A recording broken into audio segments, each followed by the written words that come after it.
வணக்கம். News today I செய்திகளுக்காக செய்தி வாசிப்பாளர் அபிதா ராஜேந்திரன். வடசென்னை கைலாசபுரம் பகுதியில் 63.34 கோடி மதிப்பீட்டில் தமிழ்நாடு நகர்ப்புற வாழ்விட மேம்பாட்டு வாரியம் சார்பாக 392 புதிய அடுக்குமாடி குடியிருப்புகளை தமிழக முதல்வர் காணொலி காட்சி வாயிலாக திறந்து வைத்தார். அடுக்குமாடி குடியிருப்பு 50,000 சதுர அடியில் அமைந்துள்ளது. இந்த குடியிருப்பில் தீயணைப்பு சாதனங்கள் ஒவ்வொரு மாடியிலும் பொருத்தப்பட்டுள்ளது. மேலும் மின்சார தடையை நீக்குவதற்காக 3 அதிநவீன ஜெனரேட்டர்கள் அமைக்கப்பட்டுள்ளன. மேலும் அடுக்குமாடி குடியிருப்பின் அருகிலேயே பொதுமக்கள் பயன்பாட்டிற்காக நியாய விலை கடையும் அமைக்கப்பட்டுள்ளது. கட்டிடத்தை சுற்றி தார் சாலைகள் அமைக்கப்பட்டுள்ளது. வளாகத்திற்குள் மின்விளக்குகள் அமைக்கப்பட்டுள்ளன.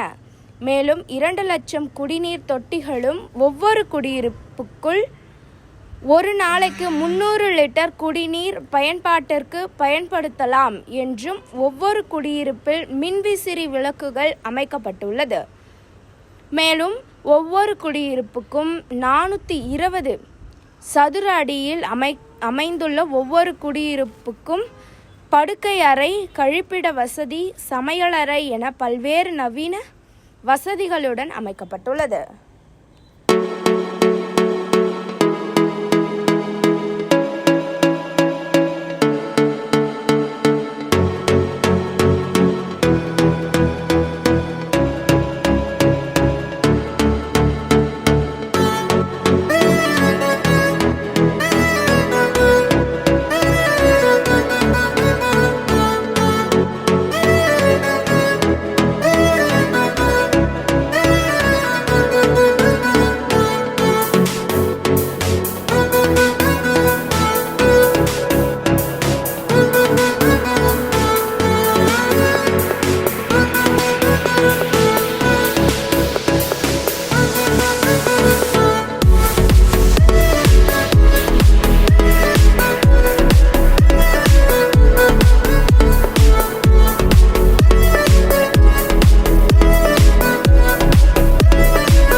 சார், என் பேர் திவ்யா. நாங்கள் கைலாசபுரம் குடிசை பகுதி மாவட்ட வாரியத்துலேருந்து நாங்கள் வாழ்ந்துட்டுருக்கோம். குடிசையில் தான் நாங்கள் வாழ்ந்துட்டு இருந்தோம்.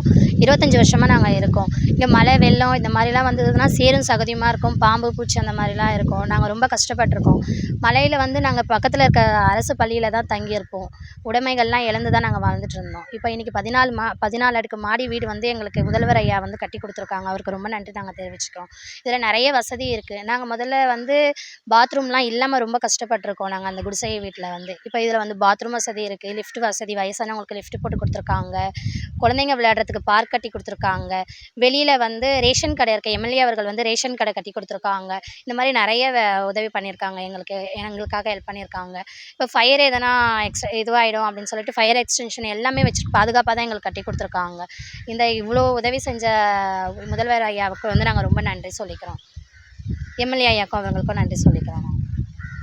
வணக்கம் சார். இப்போது என் பேர் சையது. இங்கே ஓலக்கோட்டா கட்டியிருந்தாங்க. ஒரு 30 வருஷமாக ஓலக்கோட்டாவில் வாழ்ந்துருந்தாங்க பப்ளிக்கு. இத்தனை பேர் 30 வருஷமாக வாழ்ந்துருந்து மழையிலையும் வெயிலில் ரொம்ப கஷ்டப்பட்டாங்க. இந்த பாம்பு வசதி ரொம்ப இருக்கும், ரொம்ப கஷ்டப்பட்டாங்க. இந்த சேறு கீறு இருக்கும். அதே நேரத்தில் ரொம்ப மழை பெஞ்சால் ஸ்கூலில் போய் தங்க வச்சு 2 நாள் தங்க வச்சு அனுப்புவாங்க. இப்படியெல்லாம் கஷ்டப்பட்டு இன்றைக்கி கைலாசபுரம் தெருவில் தண்டார்பேட்டையில் இவ்வளோ பெரிய மெத்த வீடு கட்டி கொடுத்து ஐயா அவர்களுக்கு, சிஎம் அவர்களுக்கு, தமிழ்நாடு முதல்வர் அவர்களுக்கு நன்றி செலுத்திக் கொள்கிறோம். நான் அப்புறம் இங்கே என்ன வசதி இருக்குதுன்னு சொன்னால் 2 லிஃப்ட்டு போட்டுக்கிறாங்க, டைல்ஸ் எல்லாம் போட்டுக்கிறாங்க, பாரு கட்டிக்கிறாங்க, பக்கத்தில் ஆஸ்பத்திரி இருக்குது. அது இல்லாமல் ஜனம் எங்கேயுமே போகக்கூடாது ரேஷன் கடைக்கு அப்படின்னு பக்கத்துலேயே ரேஷன் கடை கட்டி கொடுத்து நீ இங்கேயே வாங்கிக்கம்மா ரேஷனு, ஏன் வெளியே போகிறீங்க அப்படின்னு அவங்கள சந்தோஷப்படுத்துறதுக்கோசம் இங்கே வந்து ரேஷன் கடை கட்டி கொடுத்துட்டாங்க. இதெல்லாம் வந்து தமிழ்நாடு முதல்வர் அவர்களுக்கு தான் நன்றி செலுத்தணும் நாங்கள். அதே நேரத்தில் வந்து நம்ம ஆர்கே நகர் தொகுதி எம்எல்ஏ அவர்களுக்கும் நன்றி. அதே போல் வந்து குடிசை மாற்றம் வாரிகளுக்கும் அத்தனை பேரும் மக்களுக்கு கூட இருந்து ஹெல்ப் பண்ணதுக்கு குடிசை மாற்றம் வாரி அவங்களுக்கும் நன்றி தெரிவித்துக்கிறோம் சார். வணக்கம் சார்.